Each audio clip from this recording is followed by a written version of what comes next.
foli ni waliɲuman dɔ bɛ ka ɲɛsin aw ma nin waati in b'a sɔrɔ aw minnu matarafalen don aw ka jabaraniw kɔrɔ yasa aw bɛ se ka faamuyali sɔrɔ TV Sherifila bamanankan kunnafoniw na minnu bɛna ɲɛfɔli kɛ aw ye Mali kunnafoniw ani diɲɛ fan wɛrɛ taw la an b'a fɔ na ko nin y'a kuma seli bakuruba kunnafoniw na an don kan u ka jɛkuluba sigili baaraw nundonni kɔ n'o ye Mali marakaw ye u bisimilara Mali silamɛ ɲɛmɔgɔw ka tɔnba n'o ye Haut Conseil Islamique du Mali maa ɲɛma Mali silamɛ diinɛ ɲɛmɔgɔw ka fara ɲɔgɔn kan jɛkuluba groupement des leaders spirituels musulmans du Mali maa ɲɛma silamɛya dɛmɛtɔ Ansaru ɲɛjɔyɔrɔ a Seyidu Sherif Usman Madani Haidara fɛ CFA miliyari 5 a n'a nɔkanfɛn o de ye Bamakɔ sigida 5nan mairie ka musaka ye a bɛna mina baara san 2020 kɔnɔna na ni musaka kofɔlen wele bilara maa faamuyaliw ani sigidalamɔgɔw ani population bɛɛ lajɛlen u kana u ka ɲɛfɔli kɛ ni musaka kofɔlen kan minnu bɛna don u ka mairie ani u ka sigida labaarali hukumu kɔnɔna na ninnu fila de ye bi bamanankan kunnafoniw la kumabaw ye an dan bɛna don minnu na waati kungurunin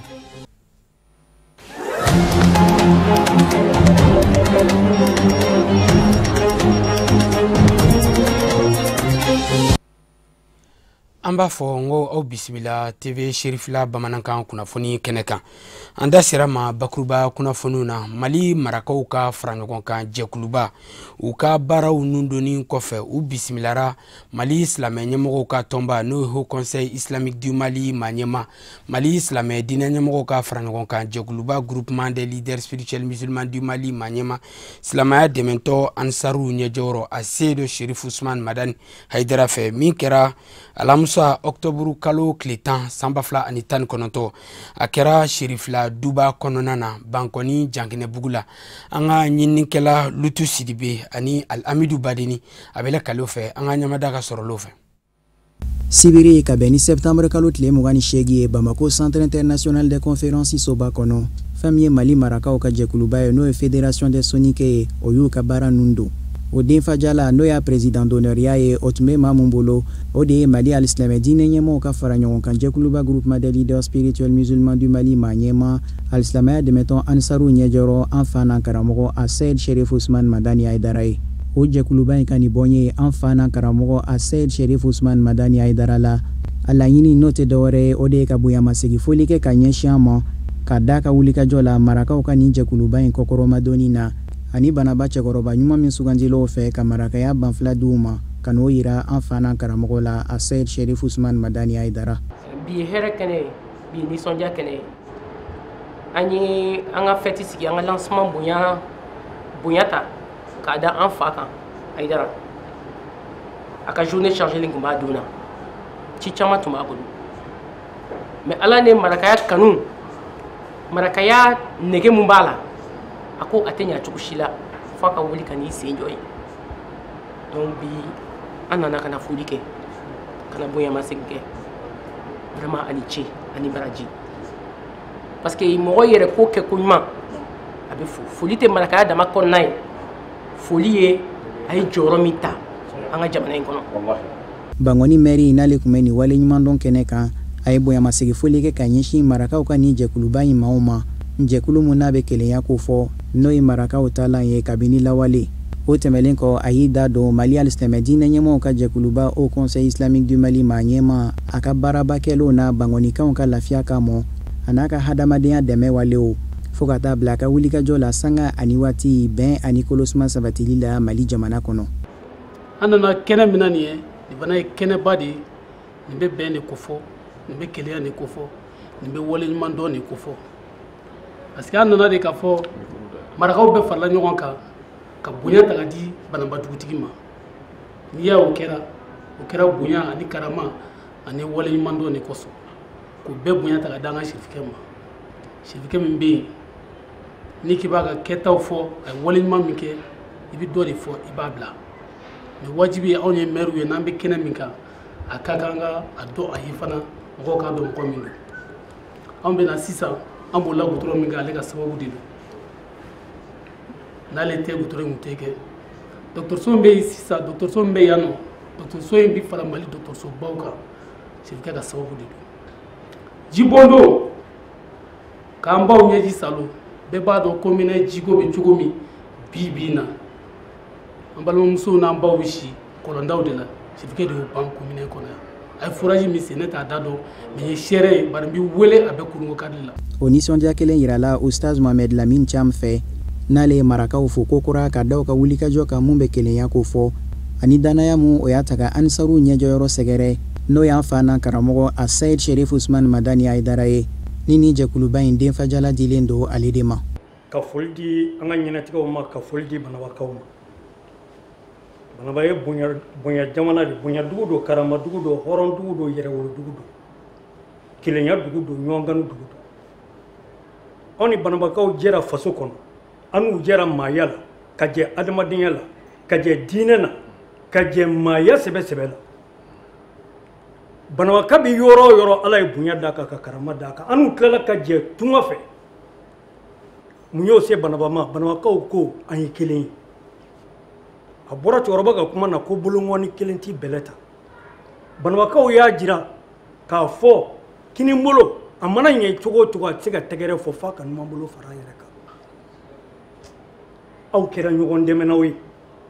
A y'a ka ko kɛ sinji kɔnɔ, Ala bi sinji ɲɛnen fɛ.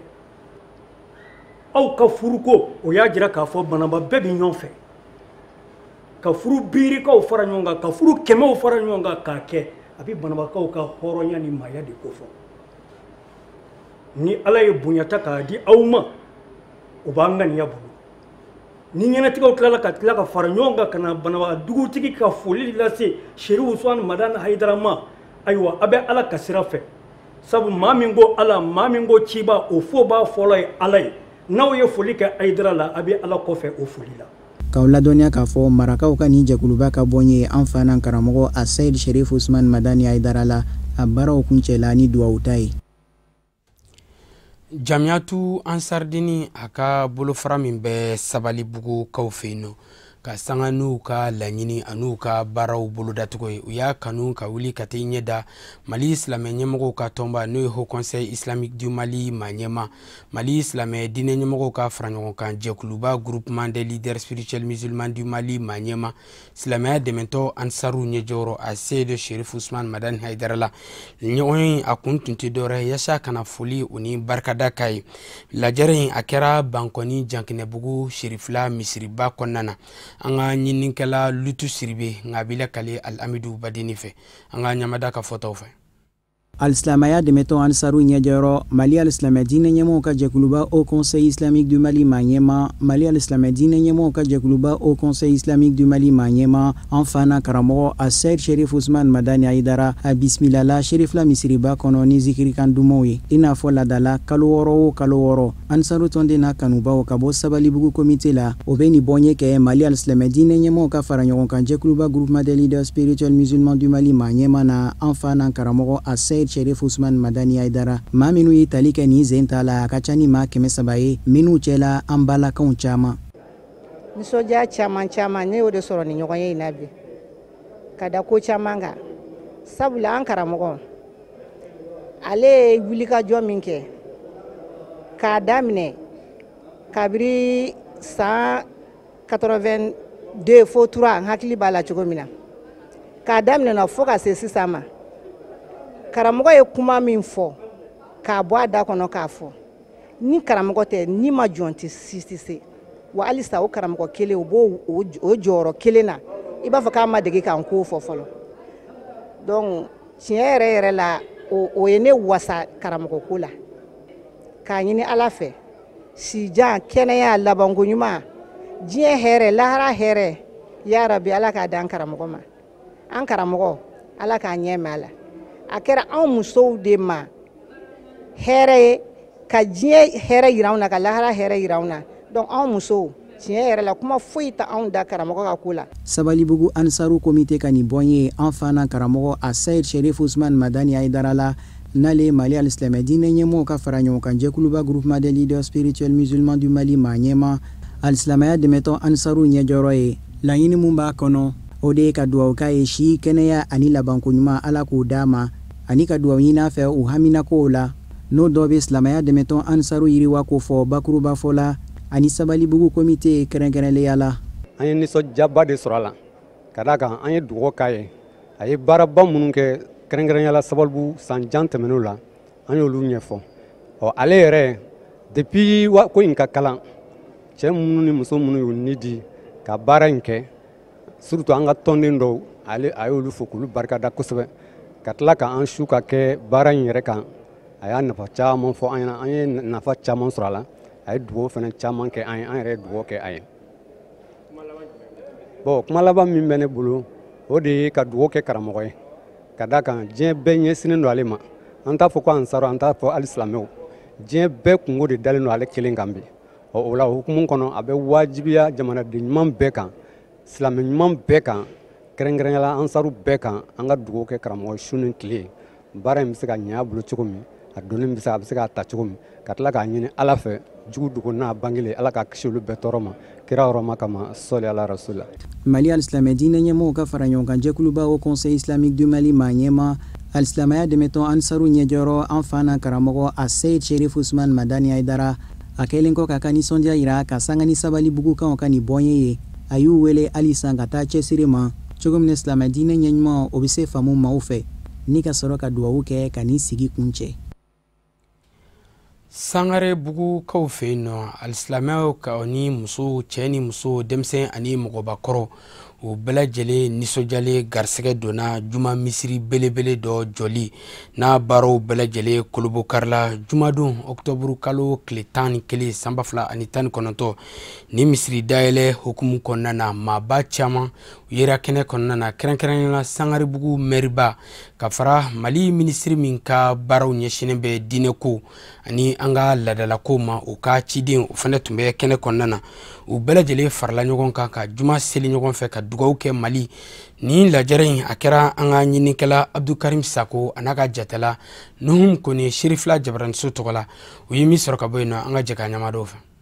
Ni juma misiri kura min jɔlen filɛ nin Sangarebugu fɛ a jɔn bɛ dugukolo min kan a bonya bɛ taa mètre carré 500 la maa hakɛ min bɛ se na alabato kɛ misiri in kɔnɔ o bɛ jɔ maa 1080 la a baaraw bɛɛ lajɛlen daminɛna san 2009 ka na kuncɛ ɲina san 2019 ni ala ka jɛn ye ka se ka baaraw kuncɛ o sababu o bɔra maaw la minnu ye u ka nafolo bɔ ka don a da fɛ kɛrɛnkɛrɛnnenya ma Kasum Sidibe ale min yɛrɛ ye wulikajɔ caman kɛ walasa misiri a ka se ka laban i n'a fɔ a filɛ nin ye bi don min kabini a ma kɛ mɛri ye Sangarebugu kɔnɔna na musaka minnu donna a baaraw la o bɛ taa sefa wari $30,140 n'a kunkanfɛn na Sangarebugu juma misiribaw ne bɛ ka 11 nan ye ka kɛ ni ko labɛnbaw ka lakalili ye alisilamɛw nana ka bɔ fan 14 bɛɛ lajɛlen fɛ ka na ni misiri dayɛlɛ a ɲɛnamaya Sangarebugukaw fɛ yen fɛn min ye misiri baarakɛlaw ye n'o y'a comité de gestion mɔgɔw ye u ko n'u ka nisɔndiya yira ni ka laban ka welewele kan da kɛ ka ɲɛsin silamɛw ma ko nin ka kɛ silamɛw bɛnyɔrɔ ye kɛrɛnkɛrɛnnenya ma jamana bɛ lahala min na ka se ka duwawu sama jamana ma walasa basigi ni keleya o ka sabati Mali kɔnɔ. Minnu ka nafolo bɔ ka don baara in na foli fanba olu ta ye nka silamɛw fana u ka cɛsiri kɛ anw ye baarakɛlaw dama de n'an bilala min na baara kɔnɔna la an b'o cɛsiri ka an seko la alhamdulillah an bɛ a ɲini ala fɛ misiri a ka kɛ sankɔrɔta ye silamɛya ma ka kɛ silamɛya ka sankɔrɔta fɛn an b'o ɲini ala fɛ. ala ko anil masajida lillahi fala tad'u ma'a allahi misiri n'a jɔra foyi tɛ misiri ɲɛ fo baara misiri n'a jɔra foyi tɛ misiri ɲɛ fo seli misiri n'a jɔra foyi tɛ misiri ɲɛ fo bɛn nin de bɛ misiri ɲɛ misiri jɔlen a ɲɛna o dama tɛ an minnu b'a kɔnɔ f'an ka bɛn an minnu b'a kɔnɔ f'an ka na seli kɛ n'an ma seli k'a kɔnɔ misiri ma ɲɛ n'an ma kalan k'a kɔnɔ misiri ma ɲɛ ala k'an bɛ sababu ma ala k'an ɲɛ k'a d'a ma. jamana minisiriso min ɲɛsin bɛ diinɛ koɲɛw ma a ka ciden in kɛnɛ sɔrɔ minisiri tɔgɔ la a ye folikan kɛ ka ɲɛsin baarakɛlaw ma n'o ye misiri baarakɛlaw ye kɛrɛnkɛrɛnnenya ma minnu ye u ka nafolo bɔ ka don a la ko ni minisiri ka yamaruya ye a b'a ɲini misiri a ka kɛ silamɛw ka foyɔrɔ ye a ka kɛ duwawukɛyɔrɔ ye jamana in ye ani silamɛ kelen-kelenna bɛɛ lajɛlen ye fɛn min ye Sangarebugu mɛri ye n'o ye Kasum Sidibe ye a y'a yira k'a fɔ ni hami b'ale la bi o de ye k'a fɔ ni misiri ɲɔgɔnna ka caya a ka komini kɔnɔna na n'o ye alabato yɔrɔw ye a labana ka welewelekan kɛ ka ɲɛsin silamɛ kelen-kelenna bɛɛ lajɛlen ma ala wele o ko sɛbɛkɔrɔ yakubaya ka ɲɛsin jamana ma ko baw misiri ko ye ala ka so ye ko silamɛw tɛna ɲɔgɔn ka fɔ a kɔnɔ fiyewu ala wele la jamana lahala la ko ni ala bɛ ban ko bɛɛ ka fanga kɛ kelen ka ala deli jamana in ye. nin baara bi daminɛ waati min na kuma caman fɔra k'a ti laban mais alhamdulilayi silamɛw nana misiri banna juma fɔlɔ ye bi ye an wasala an nisɔndiyala jɔyɔrɔ min bɛ misiri la o ye ka dubabu kɛ parce que ala ka so don maa n'i bɛna seli misiri la dɔrɔn sabali bɛ na i dusukun na o kuma u ka dugawu kɛ jamana ye ka dugawu kɛ ɲɛmaaw ye ka dugawu kɛ population bɛɛ lajɛlen ye an ka jɛ ka don da kelen fɛ pour que lafiya bɛna jamana kɔnɔ maliyɛn bɛɛ ka fara ɲɔgɔn na ka kɛ gouvernement nɔfɛ ka kɛ jamanatigi nɔfɛ pour que bɛn bɛna jamana in kɔnɔ cogo min na ka bɔ Kidali ka taa Kayi a fantan naani silama bɛɛ an bɛ a bɛɛ wele juma o juma seli waati waati n'u selila u ka dugawu kɛ jamana ye ala ka maliyɛnw kanbɛn ala ka jamana nɔgɔya k'an bɛɛ lajɛlen kunnadiya ni bɛn tɛ yɔrɔ min ɲɛta tɛ yen an mako dun bɛ ɲɛta la bon minnu b'an kunna ala ka hakili ɲuman d'u ma minnu bɛ kɔfɛ ala ka sabali d'u ma an ka bloc kɛ autour du président de la république a n'a ka gouvernement a n'an ka ɲɛmaa bɛɛ ka alimamiw deli u ka sanga ni waati bɛɛ u ka dugawu kɛ u ka kuranɛ kalan bɛn kana mali kɔnɔ an mako bɛ bɛɛ ka bɛn de la maliyɛn kelen kelen bɛɛ maakɔrɔba fara denmisɛn kan an b'a lɔn k'a fɔ misiri kura min jɔlen filɛ a tɔgɔ yɛrɛ damɛ min na o de ye masjid kuba alimami kɛlen kɔ ka juma seli ni silamɛw ye dugawu kɛra jamana ye dugawu kɛlenw bɛɛ lajɛlen ala k'u minɛ jamana ma I n'a fɔ an da sera ma bakuruba kunnafoniw na sefa wari miliyari 5 o de ye Bamakɔ sigida 5nan nafolo min n'u bɛn'o labara san 2020 kɔnɔna na ni nafolo mugu in yasa faamuyali ka se ka k'a la a bɛna don da minnu fɛ a mairie a ye wele bila sigidalamɔgɔw bɛɛ lajɛlen ma cɛ ani muso denmisɛnnin ni mɔgɔkɔrɔba u bɛɛ lajɛlen kana u ka ɲɛfɔli kɛ ɲɔgɔn ɲɛna a kɛra an ka ɲininikɛla Mariyetu Jalo ani a ka jatala Nuhum Kone ɲɛna u ye min sɔrɔ kɛnɛ kɔnɔna na an ka jɛka ɲamado fɛ miliyari 5 ani a kunkan fɛn o ye wari kasabi bolodalen ye commune 5 mairie fɛ min bɛna don a ka 2020 baaraw dafɛ o kɛra barosigi dɔ dakun ye bi walasa ka warawalali caman kɛ commune denw ye wari in dondaw fɛ san sariya b'a yamaruya k'a fɔ yan'an ka conseil ka taa sigi k'u bɛ budget voter f'an ka sigi kin bɛɛ lajɛlen na ka taa laɲiniw minnu bɛ population na ka olu ɲini k'o dɔn o bɛ fɛ minnu ka kɛ u ka kinw na hakili la o kɛra bi a kan ka kun cɛ ka kin bɛɛ wele u lasigi yɔrɔ kelen k'a fɔ bon an sera ka kin na an ye nin ɲininkali ninnu ni ɲininkali a ye nin ci ninnu ciw de fɔ yala tiɲɛ don wa o kun fɔ yɔrɔ ye bi ye awa musaka ko parce que n'i ko budget dɔrɔn mɔgɔw hakili la ko wari bilalen don a kan ka taa a bɛ yen wari tɛ yen c'est des prévisions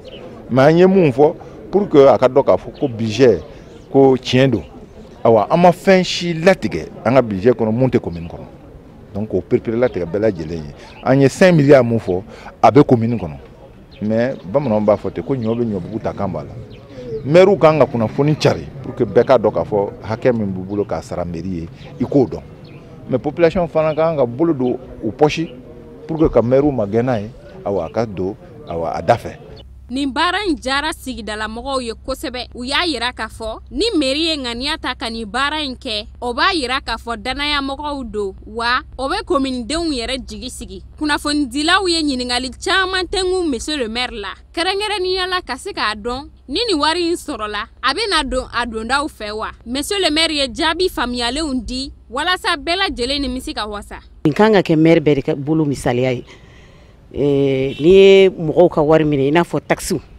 mɔgɔw sigilen don a kan ka fɔ fɛn dɔ kan ka kɛ baara dɔ kan ka k'a la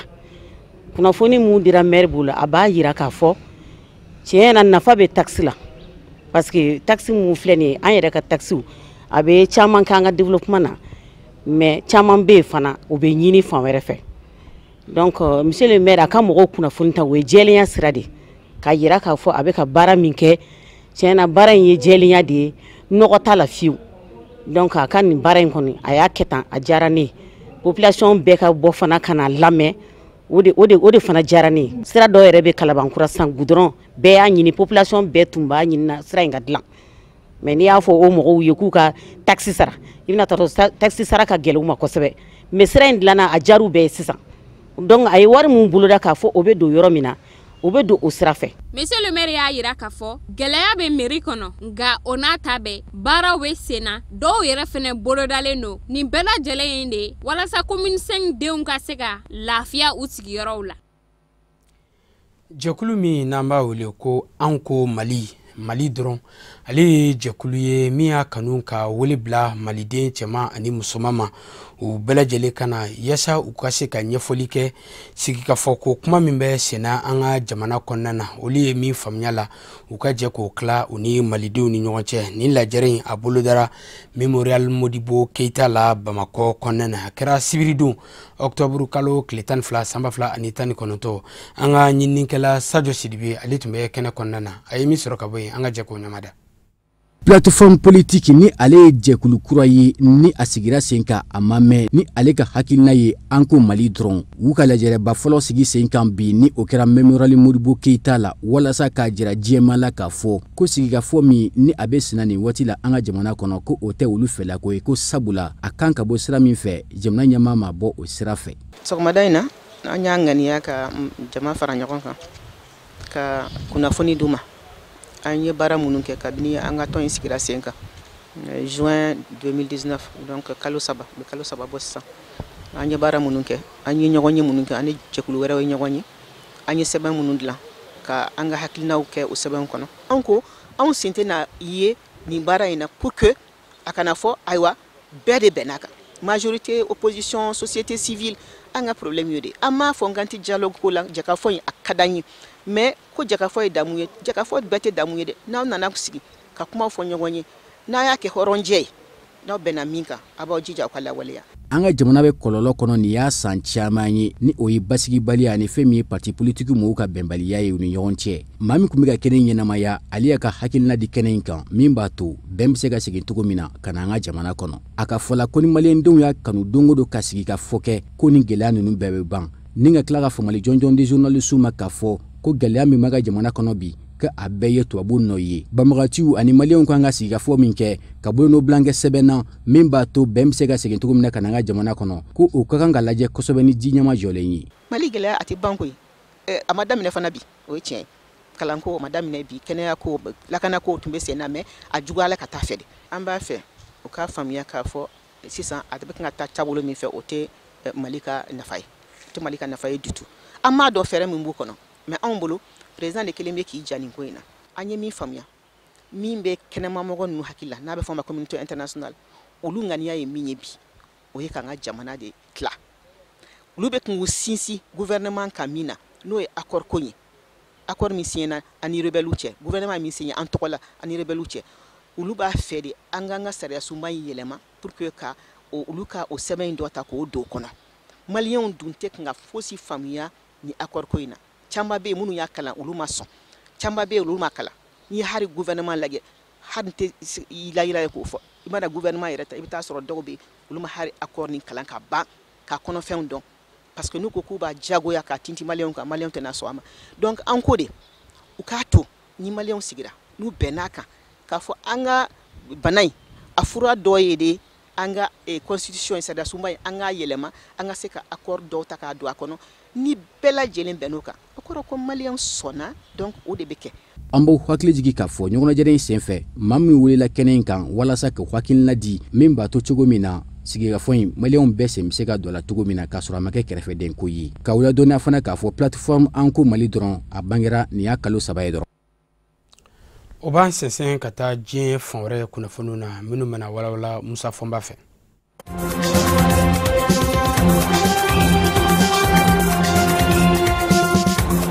Laginɛ Konakiri jamana kɔnɔ juma wasaden minnu bɛ fanga sinamatɔnya fanfɛ u ye wasabilo da tan ka bɔ ka jira k'a fɔ jamana ɲɛma Alpha Konde bɛ ka bɛnbɛnbɛnw minnu tigɛ ka yɛlɛma don jamana sariya sunba la jan k'a bɛ se ka mana sabanan sɔrɔ k'u tɛ diɲɛ ni a ye an b'aw ladɔnniya fana k'a fɔ fanga sinamatɔ ɲɛma ninnu kɛn bɛ ka wele bila u kanubaw ma ko tile 3 ka taa k'o kɛ nisɔngoya taama dɔ ye Laginɛ Konakiri jamana fantan 4 bɛɛ lajɛlen la jamana ɲɛma Alpha Konde si bɛ san 81 na san 2020 a ka mandat filanan bɛ kunjɛ a ti daga ye a k'i kanbɔ bilen nka maa min don a yɛrɛ fura dama n'a ɲiningara fanga taabolo la a b'a jira k'a fɔ sariya min bɛ farafina kɔnɔ ni o kɛn bɛ ka danzigi jamana ɲɛma ka kumaw la k'a man kan. sɛrɛdamiru kalo labandaw la a y'i to Ameriki duguba la New York k'a ɲini jamanadenw fɛ u k'u labɛn yɛlɛma don dɔ don jamana sariya sunba la ni foroba kalata ye. forobatɔ ɲɛma ninnu y'a jira k'a fɔ kuma yɛrɛ min fɔlen don k'o bi kɛ wasadensigi kalata yɛrɛ ye desanburu kalo tile 28 nata k'a kɛ man di. jɛkulu min sigilen don sen kan ka yɛlɛma doni bali jamana sariya sunba la Front National pour la Défense de la Constitution ni fangasinamatɔn caman bɛ a kɔnɔ ka fara baarakɛlaw ka lapasa jɛkulu ni forobatɔnw kan. olu ye wele da ko ntɛnɛn nata bɛɛ lajɛlen ka bɔ ka nisɔngoya taamaw boloda tile 3 ka da ɲɔgɔn kan Laginɛ Konakiri fan da 4 bɛɛ lajɛlen la. u ko k'u bi a ɲini cakɛda dunanw fɛ minnu bɛ sanubɔw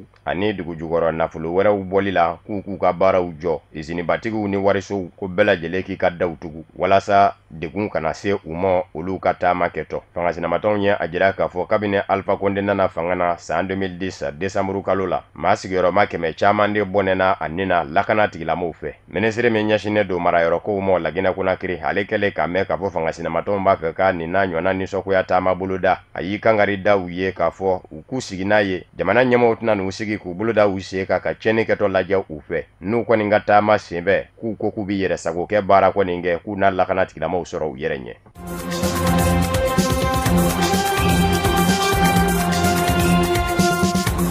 Tunisie jamana kɔnɔ jamanakuntigisigi kalata dimanche septembre kalo tile 13 don a bɛ maa filaw minnu ni ɲɔgɔn cɛ Kayes Sayeda ani Nabil Karoui juma u ye ɲɔgɔn sɔrɔ Jabaraninso la ka sabu kɛ Tunisie kalata labɛnni jɛkulu kɛn bɛ k'o don a la nin sen. maa filaw kɛlen ka ɲɔgɔn sɔrɔ a ma kɛ basi ye ka na dɛsɛ wa nin ɲɔgɔn sɔrɔ min kɛra Jabaranin na a n'a kɛ sababu ye ka yɛlɛmaba don jamanakuntigisigi kalata tako filanan in na min bɛ kɛ dimanche nata ka sabu kɛ bɛɛ tun bɛ k'i ɲɛmada maa filaw ka fɔtaw fɛ i b'i dɔngɔ ta maa min na u ni ɲɔgɔn cɛ. kunnafonidilaba fila de tun bɛ maa filaw ni ɲɔgɔn cɛ ka to ka ɲininkali tɛnkun u la. baro daminɛna ni ɲininkaliw jaabiliw ye. si ma sɔn k'i bɔ i yɛrɛ la nka a nana se yɔrɔ dɔ la maa min kun bɛ kaso la nafolotigiba in ni Jabaraninsobatigi don Nabil Karoui a sinna ka Kayes Sayeda yuguba ten ka sabu k'a dan b'a yɛrɛ la k'a fɔ kuma nasira kan a ka dɔnda ka bon n'o ta ye o ye sariya ɲɛdɔnna ye. o kumana jamana yiriwa nasiraw a bɛ se ka caman fɔ ka tɛmɛ o kan bawo maa in yɛrɛ Kayes Sayed o n'a ɲɔgɔnna maa ŋɛɲɛmaba tɛ maa farifalen don a yɛrɛ ka ten. Nabil Karoui tora ka kuma sara la ni e kɛra jamana ɲɛmaa ye e y'a yɛrɛ kunnafonidilaw la k'a fɔ i bɛ baara kɛ nin sira in ni nin sira in nka i b'a kɛ cogo jumɛn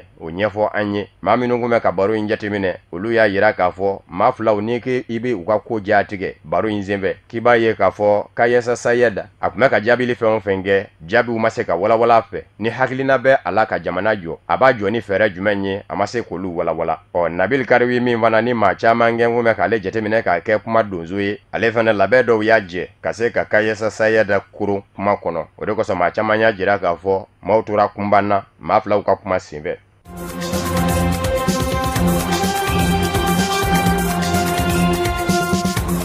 Maroko jamana wasablo don dɔ a denbaya kun bɛ Maroko masakɛ roi Mohamed Sisi bolo a sen bɛ a ye a ɲini warisow fɛ Maroko jamana kɔnɔ u ka denmisɛnniya dɛmɛ a ko barisabu ka d'a kan ko warisow bɛ ka ye ni yela min ye Maroko jamana den fɛ ko ye cogo ɲuman dɛ a ko maa bɛ maa la Maroko jamana denw na u kɛn bɛ ka Maroko warisow jateminɛ k'u kɛ diɲɛ jamana wɛrɛw dɛmɛbaa de ye. Maroko jamana ka nafolow bi don jamana wɛrɛw minnu sɔrɔ u da fɛ ko Maroko warisow ɲɛsin bɛ o de mɔ nka jamana denw yɛrɛw minnu mago bɛ se ka jɔ u la ka wari sɔrɔ u bolo ka baara kɛ ka bɔ nɔgɔ la k'o tɛ ka ɲɛ sɔrɔ wariso ninnu f'a fɛ. Maroko masakɛ roi Mohamed Sisi a ka dantigɛli la wasabilo kɔnɔ a ko juruw minnu kan ka sɔrɔ warisow la ka maaw dɛmɛ minnu tilara kala la n'u ma baara sɔrɔ walikelen cakɛda misɛnnin bɛ maa min bolo n'a b'a fɛ k'i yɛrɛ yiriwa o wariw tɛ ka sɔrɔ warisow la k'o tɛ ɲuman ye. a ko ni jamana ma ɲɛ k'a bɛ yiriwa a bɛ jigi da jamana wariso de kan. jateminɛw bɔra n'a ye k'a fɔ Maroko jamana kɔnɔ san 2018 tiɲɛ don baarantanya dɔɔnin bɔra a la o 100 sarala 10 ani ɲari kun don nka san 2018 a kɛra 100 sarala 9 ni ɲari ye. u ko nka ko jate o min y'o ye maa minnu bɛ yen ni olu tilara kala la u ma baara sɔrɔ n'u si bɛ san 20 ani san 4 ɲɔgɔnna la 100 sarala o 17 bɛɛ bɛ a la.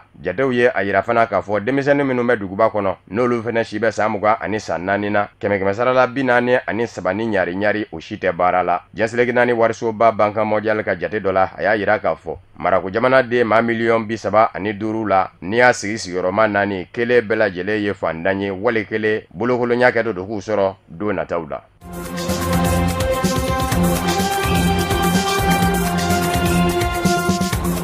Kongo Kinshasa jamana kono alamusa temene jamana nyama Felix Tshisekedi pangurumbi do kera jamana korayamba fe panguru inato kundo ni jamana nyama Felix Tshisekedi ka mina do deye ka sabuke akunye tama doke o jamana korayamba ngele ina ani mina minundara o mina unde segito kundo ni panguru imbira panguru indara ye manyema marafa mbelaula panguru ngo nyadomba Kongo Kinshasa jamana kono luya yira ka fo awilile goma jamana korayamba fe panguru njigi kene ka sanga biduru ani sanga konondo lerikele nyona akuna foni tununa duguma moula ni do uchena ka sabuke panguru buliba nani ungofe ma nani wore ufene kumbe akono wa jamana nyama Felix Tshisekedi yere aka shofereke ufene be ma faluna aka jamana nyama ya sokono o madoye kuna foni di ka fo ma saba wore fene be minu nyaka lakana ba kerengere ne unye olu ben ni tura Felix Tshisekedi katama inzeve jamana koro yamba fe atangu mengani ya nyuma nyadila ka nyeshi jamana koro yamba di umo gumana mara bamanji jakulu koro ni mimbe Uganda ni Kongo Kinshasa ni nyonje nabi wile ko Force Démocratique Alliée ADF ka jira goma sigi bawla ana lamini ka fo aka fanga ko ningeme ki kale ko fa ku keledi asele kene ka fana yo dandigali de ke yukui anane sa ni mina o ka sega no fe mina ngume ni panguru inde kono na bira panguru imbina ku jume ngamo nyiningali to mibe ngaka fanga nyinindo UDPS demisenu juma sokmada ya va fe olu bora ka Kongo Kinshasa fa ba kido mine ka fa dew no e limité yi ka jira ka fo panguru imbira ku mina ko fo aka sega ka nyini ka do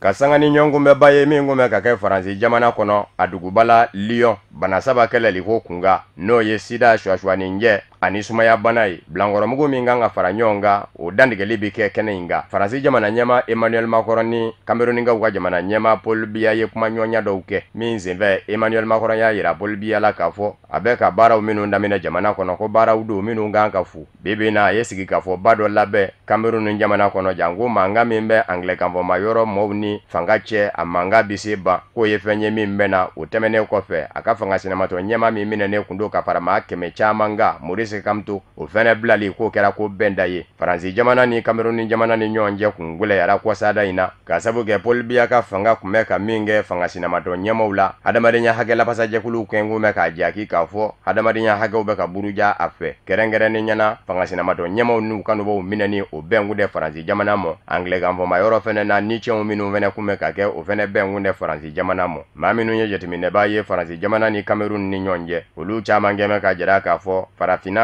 cheche kana manga kofe no ye anga kona imba la wiya yoro mi njoro fene be Faransi jamana na bi ko Cameroon ndu bawo ko gwele ya bakumbi ngume kaddu Faransi jamana ni Cameroon ni nyonje halada Vincent Bolere Faransi waritigi bami ni chageda batigi du na kemeki bala farafina jamana chama na fasoro sirawla Cameroon jamana kono gwele ya bakunduna ani Cameroon vangache utemene kofe Faransi ka ugala sigi demi ngume Cameroon jamana kono ni oye Gilles Tiboye gwele ya fene kunduna oni Cameroon vangache fo kera sababu ye ko wili ka bwa joro la Faransi ma nyemo fe ninga ma were bla anona minye Christophe Giluye Faransi la sigede mi wili la ka bwa joro la ka sababu ke gule ya duna ane Paul Biya ni nyonje Cameroon jamana kono Gilles Tibo Paul Biya ka fanga kunya ye ka fo abeka digi Maurice Kamto fa fe kujugu ka sababu ke jenyo nyami mba nuche wa Anglican vo mayoro ma ni Cameroon vanga ni nyonje fana ka kundi duma vo Cameroon vanga yi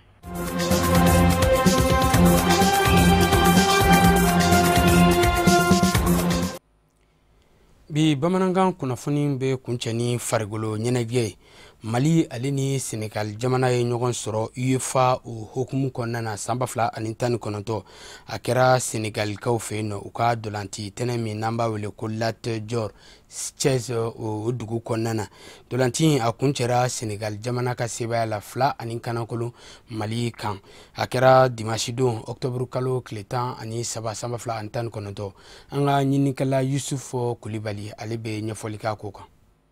Allez, c'est parti. Sénégal, Mali, dernière demi-finale de la Coupe UEFA. Lat Dior. Mali denw ni Sénégal denw ka sɛnɛdolanci kɛla sɛnɛdolanci kɛnɛ Lat Dior Thiès kɔnɔna de la o sɛnɛdolanci min bɛ kɛ sababu ye to min sen bɛna don barabila dolan na walasa ni k'o dɔn o de senfɛ kabini sɛnɛdolan kunkanɲɛfɔlɔw dila n'u jɛnɛka denmisɛnninakaw bɛna wulikajɔw bolo da ko sɛnɛ bila sɛnɛdolanci fan bɛɛ lajɛlen fɛ nka o gɛrɛsɛgɛ tɛna se ka fara ci bawo sɛnɛdolanci bɛ kun cɛ filani bin ka fu ani fu sɛnɛdolanci wuliko filanan wɔlɔfɔw bɛna o sɛbɛ don baaraw fɛ o bɛna wulikajɔw boloda fan bɛɛ lajɛlen fɛ o sen fɛ u bɛna na celu sira sɔrɔ ka gayini Ibrahima Drame ka wulikajɔ belebele dɔ ye ɲinɛkɛla ale min kɔ Mali kɔfɛmaaw fɛ o kɛla sababu ye a bɛ dolan bila Cheikh Kadri Si ka celu kɔnɔna na. Oh, le Sénégal qui prend l'avantage et c'est signé Dramé et qui aurait pu être expulsé en première mi-temps. Attention la pour un deuxième carton jaune suite à cette célébration. On voit encore ce débordement et ce centre en retrait. Et il a réussi à s'arracher Nyang et il n'y avait personne au marquage sur Dramé.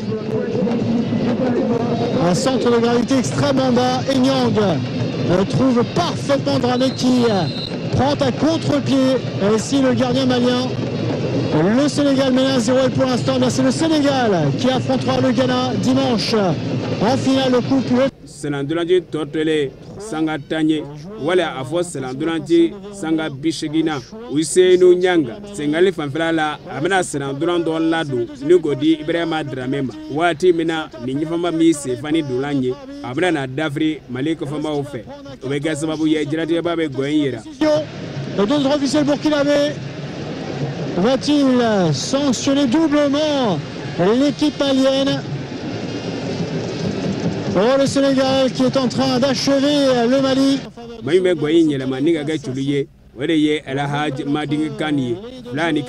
Silence. Et c'est dedans. 2-0 pour Sénégal. Autant vous dire que la messe est dite. Au stade d'ailleurs, ce sera bien le Sénégal en finale face au Ghana. Le Mali ne va pas s'en remettre. Et c'est calé. L'homme de... wa senaduna yɛrɛ bɛ kun cɛ waati min na wɔlɔfɔw bɛ maa tan ni kelen na Mali senadunacila ye maa 9 ye bawo Mali senadunacila kelen jogila o y'a sɔrɔ yɛlɛmani banna tɔ kelen o y'o gɛni fɛgɛfɛgɛ bilenma ye carton rouge n'o ye Ibrahima Sidibe ye